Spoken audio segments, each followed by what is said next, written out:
L'infirmier joue un rôle essentiel dans la prestation des soins dans un établissement hospitalier. Cette profession a été mise en valeur par ceux qui l'exercent. Dans leur démarche, ces infirmiers ont bénéficié de l'appui de la Direction générale de l'hôpital Adolphe Cissé à l'occasion de la 60e Journée internationale de l'infirmière, célébrée ce 12 mai 2025.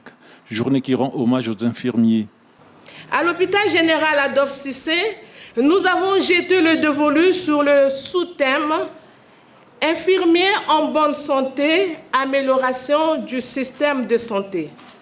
C'est pour cela que notre mobilisation d'aujourd'hui se veut un devoir.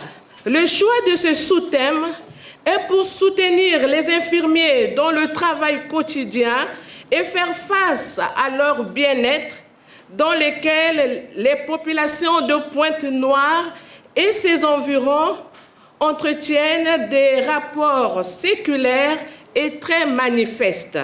Cette célébration qui valorise le métier de l'infirmier a par ailleurs permis au directeur général de cet établissement hospitalier de rappeler les missions de ce corps de métier pour éviter tout dérapage. L'infirmier a pour mission principale d'aider au maintien de la santé des malades.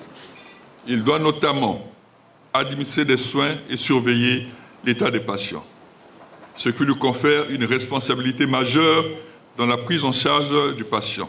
L'évolution de la profession d'infirmière au Congo, communication de la directrice des soins infirmiers axée sur la chronologie des événements, a ouvert la série des exposés prévus pour la circonstance. Au nombre des thèmes développés, de la surcharge de travail à l'épuisement professionnel, ce que pensent les soignants. La santé et sécurité infirmière à l'hôpital général Adolphe Cissé. On a cité pas mal des risques. Il y a des risques physiques, tels que dans les blocs, par exemple, les infirmières sont exposées.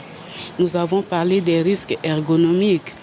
Quand, par exemple, l'infirmière soulève un malade, là, il y a un coup sur elle-même. La position qu'elle fait des injections tout le temps, il y a un risque sur elle-même. Et il y a le surcharge du travail. Le don de sang et la marche de santé sont deux activités organisées par ce corps de métier, toujours dans le cadre des festivités marquant cette 60e journée.